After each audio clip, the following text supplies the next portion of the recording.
Halo teman-teman semua, kali ini gua akan bahas kembali kisi-kisi soal P3K perawat buat teman-teman semua. Nah, jadi perlu teman-teman ingat, silakan simak video ini sebaik mungkin karena di soal kali ini ya saya nggak mencantumkan ya catatan untuk setiap pembahasan di soal ini. Jadi saya cuma bisa menjelaskan, jadi mohon disimak. Oke, kita langsung ke soal yang pertama ya. Pasien anak dirawat di ruang anak dengan diagnosa asma bronkial. Hasil pengkajian respirasi 45 kali per menit. Temperatur 36,7 derajat Celcius, heart rate 98 kali per menit. Pada saat melakukan pengkajian, ditemukan suara abnormal paru. Suara yang terdengar oleh perawat adalah A. Wheezing, B. Ronki, C. Vesicular, D. Snoring, dan E. Resonan. Oke teman-teman, jadi pertanyaannya ya dari hasil soal di atas, suara yang terdengar oleh perawat ya, posisi pasiennya nih ya penyakit asma. Nah, jadi jika teman-teman masih ingat ya pelajaran ataupun materi-materi pada saat kuliah, kalian pasti tahu ini ya. Oke, jadi saya perjelas satu persatu ya. Misalnya option A, wheezing. Nah, jadi wheezing ini adalah suara pernapasan ya abnormal pada paru ya. Biasanya ini terjadi kalau misalnya terjadinya penyempitan di bagian paru teman-teman ya. Jadi suaranya itu semacam siulan misalnya. Nah, seperti itu ya. Contohnya pokoknya kayak suara bersiul lah ya. Biasanya ini dikenal orang suara mengi ya. Itu dia kalau wheezing. Nah, biasanya suara wheezing ini terdengar pada pasien-pasien yang menderita penyakit asma teman-teman. Nah, jadi jelas ya, pasti jawabannya A ini ya. Nah, kemudian option B, ronki. Nah, ronki ini teman-teman ya, ini suara seperti mendengkur ya. Biasanya kayak ngorok ya, seperti ini. Nah, biasanya seperti itu teman-teman. Nah, jadi ini biasanya ciri khasnya pada pasien yang PPOK ya, atau yang disebut dengan penyakit paru obstruktif kronis teman-teman. Itu biasanya untuk ronki. Nah, kalau untuk bagian C itu vesicular ya. Jadi vesicular ini suara normal pada paru teman-teman ya. Oke, kemudian kalau snoring itu seperti mendungkur juga, biasanya ini pada orang-orang yang lagi tidur teman-teman. Oke, kemudian option E, resonan. Nah, resonan ini kata lainnya bisa disebut crackless ya guys ya. Nah, jadi ini suara seperti menggelegak atau berderak di dalam paru. Biasanya suara resonan ini jarang terjadi ya. Ini bisa terjadi kalau misalnya terjadinya saluran pernapasan ya terbuka secara tiba-tiba saat menghirup udara. Jadi jarang terjadi lah. Itulah dia resonan atau crackless. Oke, dari kelima option ini yang paling tepat adalah bagian A ya, dimana wheezing. Kenapa? Ciri khasnya ke penyakit asma. Sedangkan ronki ya itu biasanya pada pasien-pasien yang PPOK teman-teman ya, jadi beda ya. Oke, itu dia soal yang pertama. Kita lanjut ke soal yang nomor 2. Seorang pasien post laparotomi sedang kontrol perawatan luka.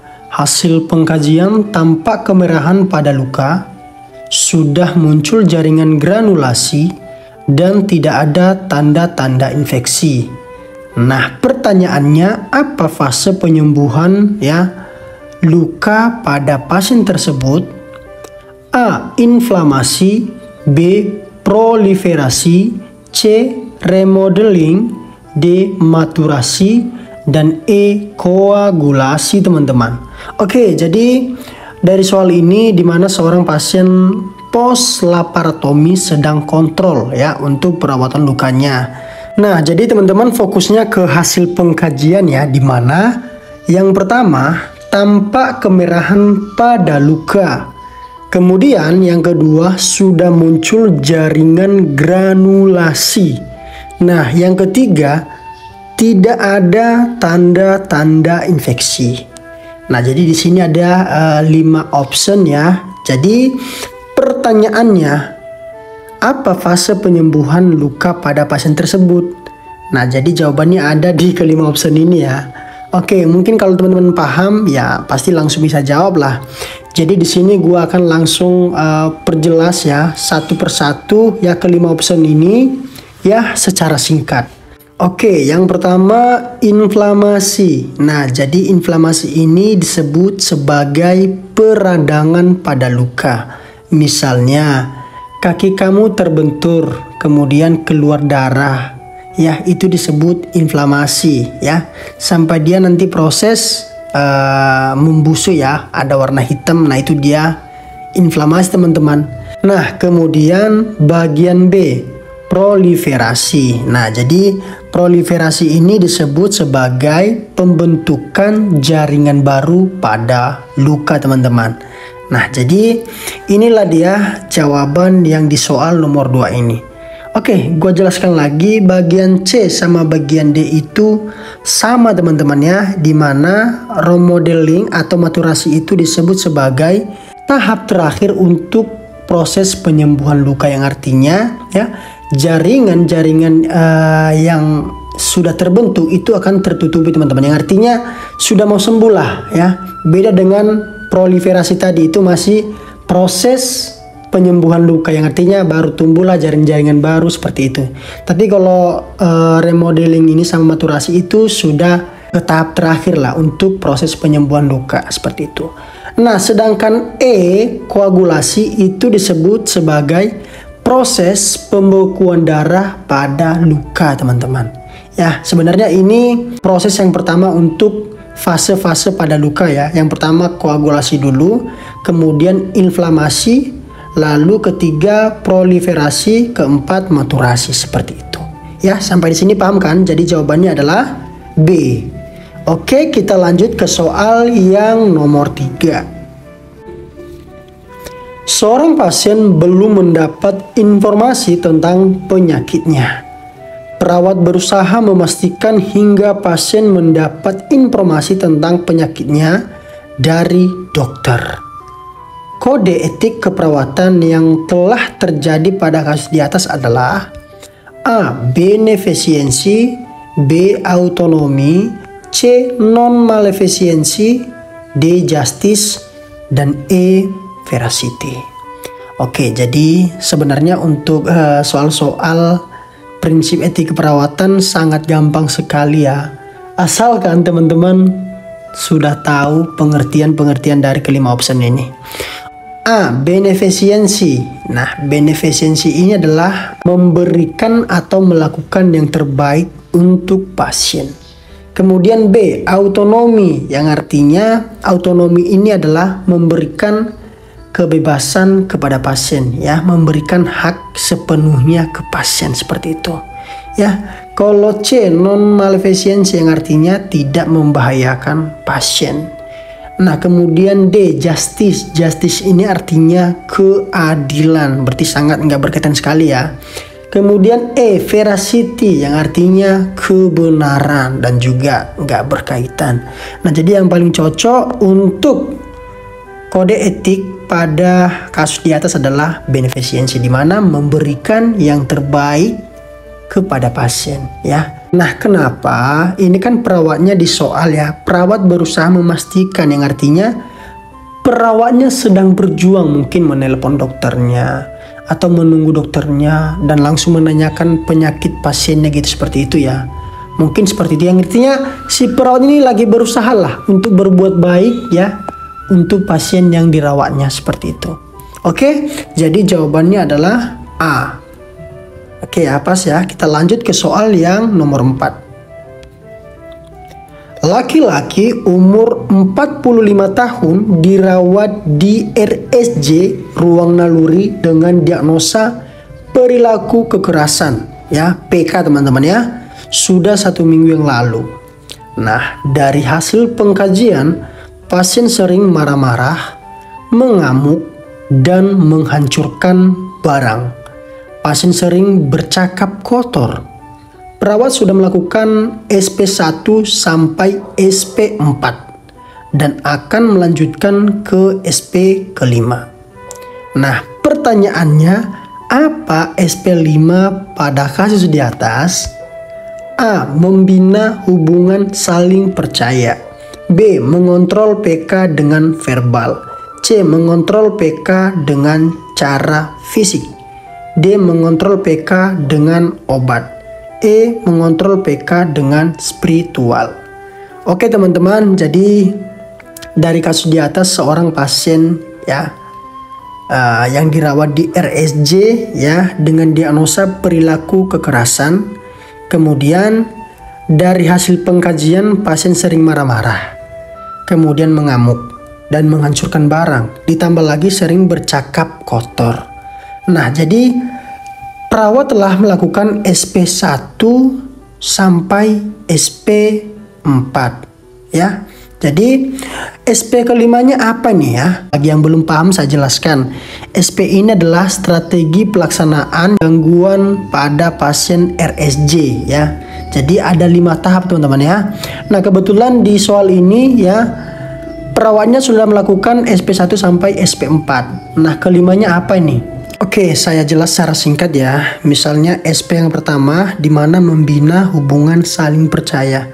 Nah, jadi di yang pertama ini teman-teman ambil kesempatan untuk berkenalan dengan pasiennya. Jadi ya kalau misalnya kalian udah saling kenal pastinya ada hubungan yang saling percaya ya, saling kenal gitu ya. Jadi buatlah pasiennya senyaman mungkin. Oke. Kemudian SP yang kedua yaitu mengontrol dengan verbal ya. Jadi di tahap ini teman-teman, misalnya kalian bertanya, "Ibu, apakah ibu masih mengenal saya?" Seperti itu, atau "Pak, apakah Bapak masih mengenal saya?" Kalau misalnya Bapak masih kenal dengan saya, siapa nama saya, seperti itu gitu ya. Kemudian kalian juga bisa menanyakan keadaan pasien. Pokoknya kalian ajak ngobrol pasiennya ya.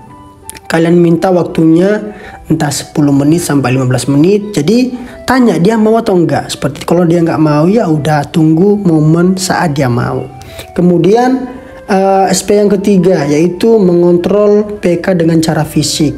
Nah, jadi di sini teman-teman ya, kalian bisa menyuruh pasiennya meluapkan amarahnya ya, mungkin dengan cara memukul bantal atau memukul alat yang bisa dipukul lah, ke benda mati, jangan ke orang ya. Seperti itu misalnya ya. Kemudian SP yang keempat yaitu mengontrol PK dengan spiritual. Nah, jadi di sini teman-teman bisa melatihnya untuk beribadah ya. Kalau misalnya Islam ya suruh mengaji, kalau misalnya Kristen ya suruh nyanyi gitu ya. Oke, kemudian yang kelima adalah mengontrol PK dengan obat. Nah, jadi di sini teman-teman harus teratur memberikan dia obat, dan juga kalian bisa menyuruhnya atau menanyakannya jam-jam berapa saja dia minum obat ya. Jadi tanyakan ke pasiennya, "Ibu, apakah ibu udah minum obat? Apakah ibu tahu Bapak atau ibu jam minum obatnya atau enggak?" Seperti itu. Oke, jadi jawabannya adalah D teman-teman ya. Mengontrol PK dengan obat, itu dia SP yang kelima. Oke, kita lanjut ke soal yang nomor 5. Seorang laki-laki tuan A usia 27 tahun dibawa istrinya ke RS jiwa karena pasien selalu diam di kamar.